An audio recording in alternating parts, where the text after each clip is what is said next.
there's another set of people, and they have their own sort of documents, and they're called the Apkallu. The Apkallu are divine or spiritual beings that are shown as advisors to the kings in Babylon, and they span a whole set of ages. And let me find where I had this. It's pretty interesting because we can confirm a number of the names on the Sumerian kings list.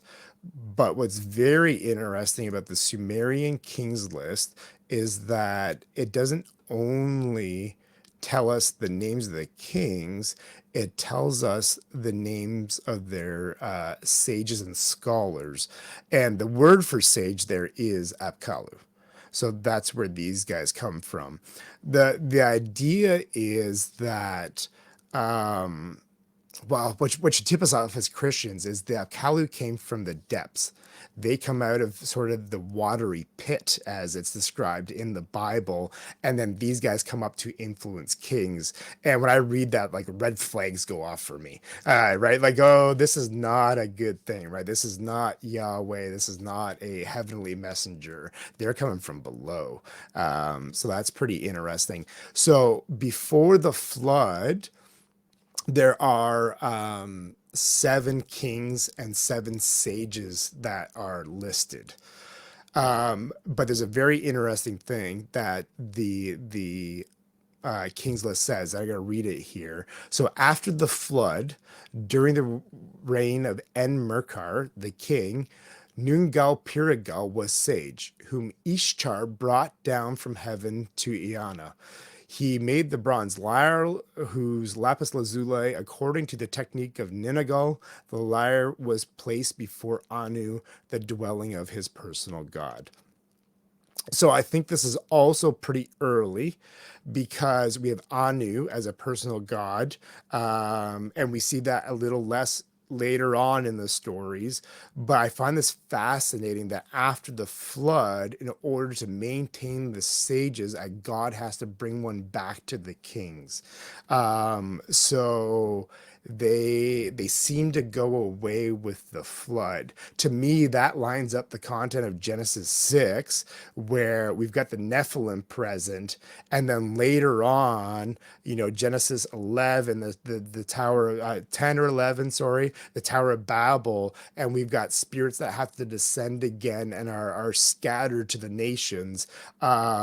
This lines up to me, doesn't it? Right? Like that's connected there. And the fact that a higher God being an Ishtar who is all over the place in these stories is bringing down a sage to connect with the king.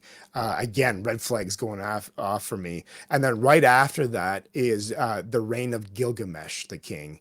And at this point, at Gilgamesh, they're no longer called Apkallu as sages. They're listed as scholars. So these spirits are sort of downgraded afterwards too. There's a change that goes on after the flood, which I can't completely explain, but I find that very interesting. Paul, do you think Yeah.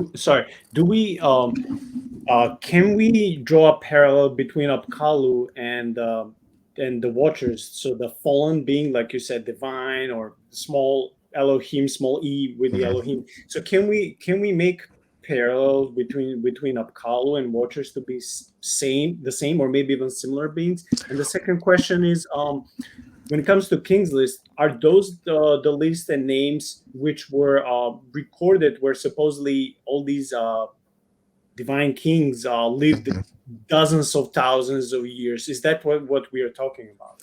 Yeah, so part of the King's List gives their reigns, and early on, it's really long. Like I think one of them lives for 28,000 years or something. It's like crazy. But clearly, they're not just regular human beings.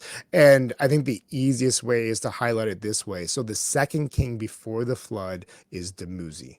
Remember, that's the same name as Tammuz, who is regarded as a dying god. That says something. And then the first king completely after the flood is Gilgamesh. And the end of the oh, they change it.